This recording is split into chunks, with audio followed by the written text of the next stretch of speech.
I was just saying, I'm waxing poetic about the good old days here. But as like the crowds used to be a little more rabid. I would say like at Liner Rink, the boards. First of all, they had like chicken wire in the 70s, and then they had like the boards that were like yay high, and fans were climbing over the glass. And now with the high glass and stuff, it's like, you know, like keeping people in a cage. I don't know. It just used to be more rabid, it seemed like. I don't know if that's better or worse, but you tell me. I think I think we all long a little bit for the good old days, right? I mean, it's the good old days. We didn't realize those were the good old days until you and I became a little bit older. But yeah, when you talk about a place like Liner Rink, I mean, the iconic building in the ECAC with Cornell's team in there. And, I think I would just say to all the great college hockey fans out there, if you get to one building, and there's a lot of beautiful buildings, as we all know, if you get to one place, you need to go see a game at Liner Rink. Yeah, it's still pretty good. It's just, we just had Carrie Eads on, and we were talking about 82. There's this famous brawl, and I'm watching the video, and like, there's like 12,000 people in Madison just like foaming at the mouth, and the band is playing while the brawl is going on. It's like ridiculous. But you were at RPI, right, to get your start pretty much, and in 85, right? Yep. So we're just talking to Carrie Eads about the 82 national championship team, but 85 national championship team with Adam Oates and Darren Pupa and whatnot. I mean, that was some people say it's the best college hockey team they ever saw.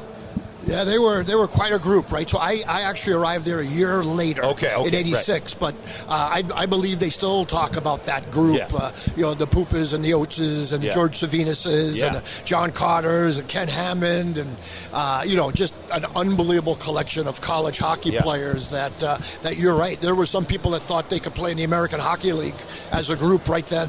We were talking about Gino Gasparini, obviously, because of the North Dakota championship teams, and then, how he's like, Carrie was saying, feisty Italian guy, tough, loved his players, though. Mike Odessa was that same kind of mold, too, I think, Yeah, you know what? Coach Odessa, God rest his soul. Yeah. I mean, he's iconic. I mean, he was a polarizing figure, as you know. When he walked in a room, you knew he was there. Yeah. An unbelievable hockey coach. I thought he was so many years ahead of his time, Adam. One of the smartest people I've ever been around. I mean, both, academically and hockey-wise. He always treated me very well, right? I mean, he was his own man, and I know lots of people miss him, and he was very good for the game. Yeah. Very good for the game. But, it was a different time back then, right? Yeah. I can't remember if I've asked you this before. We're both Long Islanders, I think, originally, but whereabouts did you grow up? So I was actually born and raised in Brooklyn, New York. Okay, well, that's where my dad was born. Then my family moved to New High Park. Okay. Yep, so I was in New High Park for a while. I was going to say, because when I was growing, a little younger than you, but I was in high school in the 80s, and there was no rinks on Long Island. There might have been one or two. Skateland. Yeah, so I was trying to remember, because nowadays there's 10 of them, and players come out of Long Island quite a bit, but back then nobody was coming out of Long Island. Our claim to fame, Adam, and I'm sure a lot of people listening probably won't even recognize, Nick Fotiu. Oh, yeah. right? The Mullen brothers. Right. Of course, they were like Manhattan guys. Right? Yeah. Oh, absolutely. But, so Nick played, he was a New High Park Arrow, and he was older than me. Okay. But we had some really good college hockey players even back then. Yeah. Now, as you know, Long Island kids are coming out, left and right, and are making a huge impact, not just on college hockey, but even in professional hockey. Yeah, no, it's pretty huge. I think there's a lot of rinks out there now. So New High Park, that's right around. I definitely have family in that area. But how did you wind up then? Playing college, right? I mean, how did that? Yeah. How did that work in those days, right? So I was an average, and I'm probably being kind. I was an average hockey player, but I loved it. Yeah. So I was once described as a kid with a big heart. And I think when you get described as a kid with a big heart, that's kind of like he's not that good. Euphemism. He's not that good. But I did love it, and I was a defenseman, and I was pretty much a 6, 7, 8 defenseman. Yeah. One of my next door neighbors' family actually owned Skateland back then, right. And he said, "Hey, want to come out and skate one day?" And I did. And one thing thing led to another, and I was playing hockey. And then I left to play in the New York Penn Junior Hockey League in Binghamton, New York. Right. For the Binghamton Barons. Right. And, Broome County Arena. Exactly. And we did that for 2 years, and then it was time to go to get off to college. And after looking around, I went up to SUNY Canton. At the time, it was just a 2-year school. Yeah. Now it's a 4-year school. I played for the legendary Terry Martin, who, just gave you the love for the game, and it was great. And then continued my education, and I got really lucky at Brockport State 2 years later, playing for E.J. McGuire. Oh yeah, wow. God rest his soul. And EJ was an unbelievable great man. You want to talk about a player's coach, Adam? Everybody, we'd want to go through a wall for EJ. Yeah, no, he was so nice guy. So that worked out good, and then upon graduation, I was a phys ed major at Brockport, and upon graduation, I thought, well, maybe I'll get teaching a little bit, and I ended up going to Europe and Scotland, where I was a player coach. Mostly I was kind of coaching and not playing. And then the RPI situation came around. Yeah. And Mike Odessa took a chance on me. I was going to say, how did you just apply? And I did. I did. I knew a couple of people that had been there before that were no longer there, that had worked at RPI. And they said, it's a great place. I said, Rick, you know what? You work with Coach Odessa. You will know if you really want to be a hockey coach or not when you're done. Right? Yeah. And that was really it. And then to Mercyhurst. Yep, and right after the rest that is history. Exactly. So in more ways than one. Right. But like I said, I applied for lots of jobs. I wanted to be a head coach. Landed at Mercyhurst as a 28-year-old. Yeah. And I'm not sure it was a coveted job. I'm not sure a lot of people wanted it or knew much about it.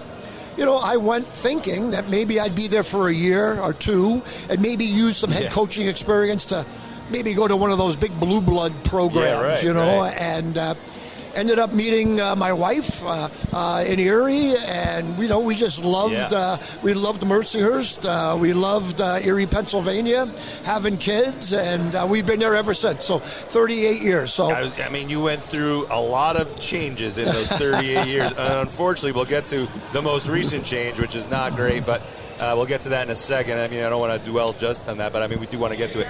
But I was going to say all the changes throughout the years. What was the closest? Like you said, I know you were in the mix talking, maybe go to assistant even or to a bigger school.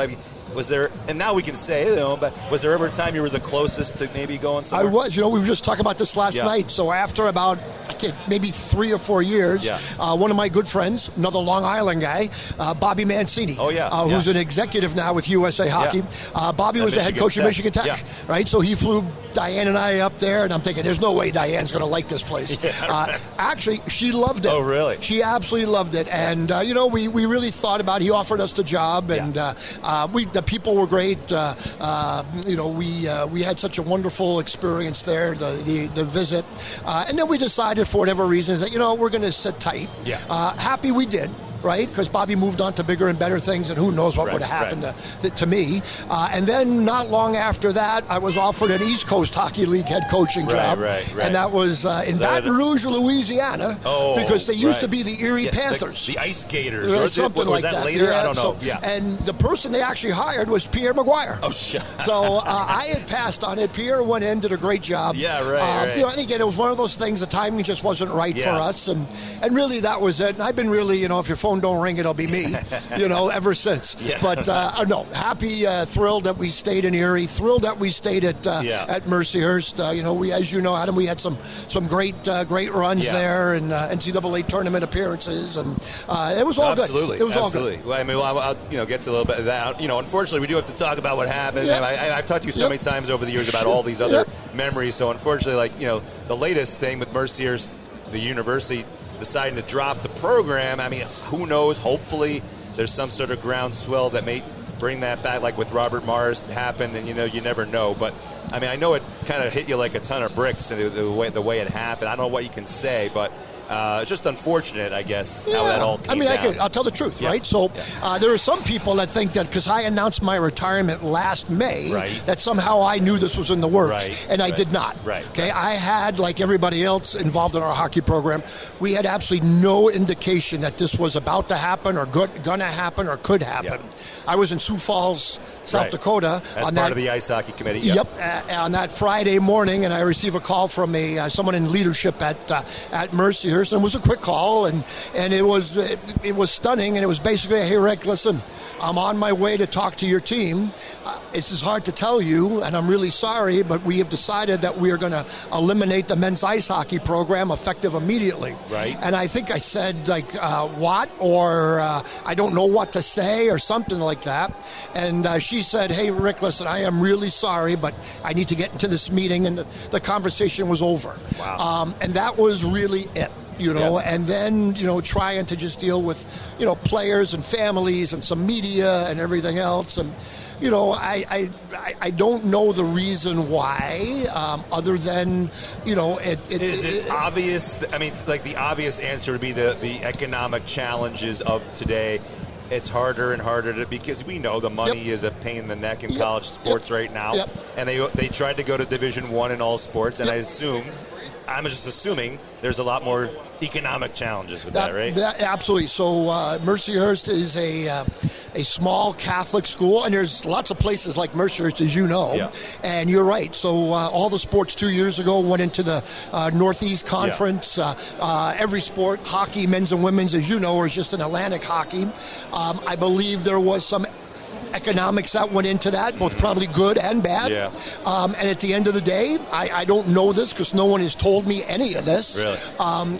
At the end of the day, I think it was basically, listen, we need to make some cuts in academics and faculty and athletics to try to save some money, try to position themselves for long-range success in the future. And I think, obviously, men's hockey was a victim of that. Yeah. Yeah, and I think for fans around the country that are listening, we're here talking about the Frozen Four in Wisconsin and all these big blue blood schools obviously playing this. Like, what do we care about Mercyhurst, right? Like, they were not having a great year. Who cares? But I try to tell them it's the canary in the coal mine. Like, you poo-poo this now. 5 years from now, 3 more teams might have the same fate, right? And that's what I worry about. Yeah, no question. Yeah. So I think when a school does this, and I'm not in these conversations, Adam, I'm not in the president's office or the AD's office, and I think when a school does this, I think maybe it almost becomes, I don't want to say a little bit easier for another school to maybe, hey, they did it. Right. Should we consider that? And I hope that's not the case, but at the end of the day, a lot of this is driven, I believe, through the financial reasoning behind this, and they're trying to position themselves. I disagree with the move, obviously, but nobody asked my opinion on it. Clearly not. Right? And that's it's how it is. So we're hoping that somehow we could reverse this. I don't know if that's possible, but we're going to try. Give it your best shot. But it's again, like you hear the phrase "grow the game" to the point where I get kind of sick of it because I hear it from these bigger schools, and I'm not going to name, I'm not trying to embarrass anybody, but I'm like, are you really growing the game if you're not taking care of everybody? You know what I'm saying? So, it's great. These schools are getting NHL players. Tremendous for college hockey. As a whole, college hockey's best it's ever been, talent-wise. Yep. But if you're not keep taking care of everybody, then the game's not going to grow. It's going to go backwards. I totally agree with you, right? And as you know, certainly the Big Ten is the Big Ten. The NCHC is the NCHC. The history and tradition of the ECAC and Hockey East speaks for itself. But there's also a handful, if not a couple handfuls, of very good universities that play hockey at a high level that are just small schools, that are really working to elevate their program. Yeah. And I can tell you that the people I have contact with day to day in the hockey world, they've been great. They've been absolutely great. They've always, I remember when we were trying to put together a schedule and, and all those things. And those people were great, willing to play a Michigan, a North Dakota, a Cornell. Right. I can name pretty much every team. I think in my 38 years, I think there's only about 3 or 4 teams that we haven't played against. Yeah. And all of those things really helped us at the time at a place like Mercyhurst, because that's pretty cool. Yeah. Nothing against any of the other sports at Mercyhurst that could play more regionally, but when you could play, a Dartmouth or a Yale or a Cornell or a Wisconsin or a Michigan, that's a pretty neat thing, right? Yeah. And I think that was something that Mercer took great pride in, and that was a big selling point for a lot of years for our school. Oh, for sure. And you were here a couple years ago with me with Bob Daniels sitting in this, very spot at a different arena, but we were kind of joking and not joking about how, maybe you guys should have a development arrangement with Wisconsin because they just took your goalie at the time. And and it's like, maybe it's not a joke, right? Like maybe that's the way that, I don't know. Like, is that a possibility? Adam, I tried. Yeah. And I tried with some of my friends that are, and I think some people were a little bit intrigued by that idea, but I think for the most part, people thought that's pretty far-fetched, right? But is it? Maybe it's not. I don't know. I tried a little bit. We tried to recruit kids by saying, hey, come here for a year, right? Kill it, for lack of a better term, right? And go. I mean, they celebrate that in basketball. I know. Kids go and they play big-time basketball, and then they move on to They don't even think twice. I was listening to Rick Pitino, and I'm a St. John's fan growing up, long on.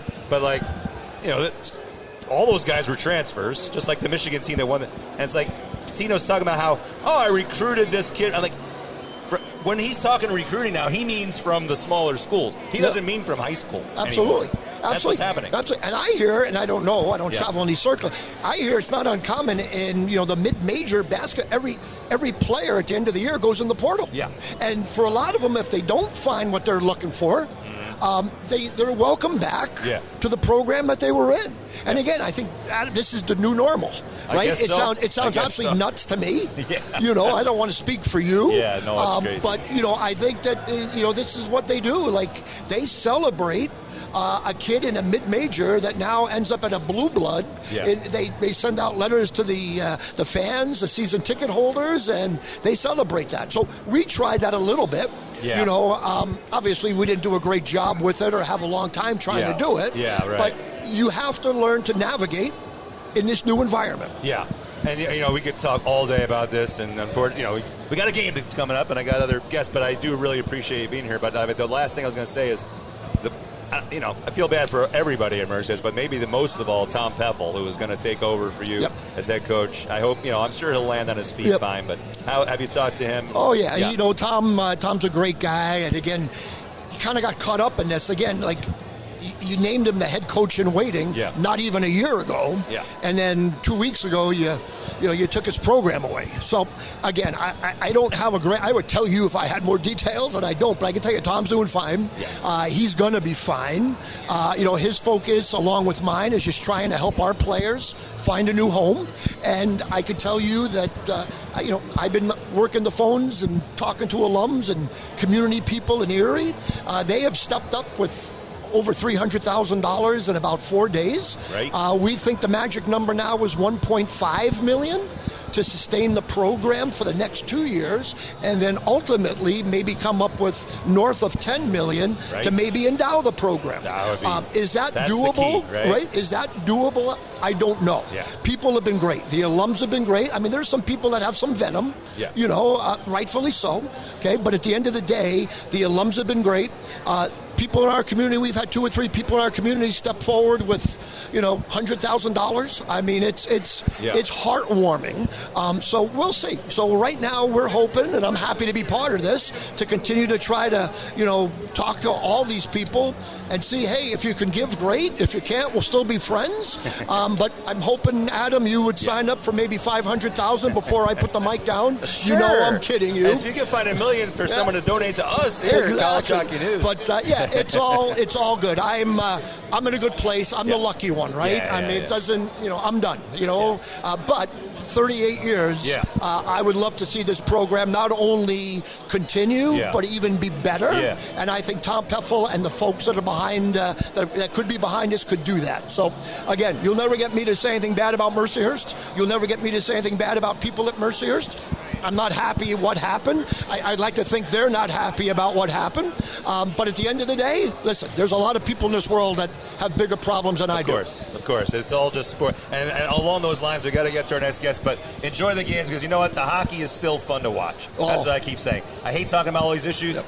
But at the end of the day, I'm going to watch the game, and it's going to be entertaining. So. Adam, I just want to say something. You've been a great supporter of me personally for 38 years. Our program would have never got to where it was if it wasn't for people like you. I appreciate it. You've been a great friend. Yeah. You and I haven't always agreed on everything, but you've been a great friend. I remember broadcasting the MAC championship game back in 2000. Absolutely. So. And you know what? As I tell people, careers come to an end. Yeah. Friendships continue. Yeah, and I've always valued yours. So thank you. Appreciate it. Stay in touch for sure. We'll see you around. Thank you very much.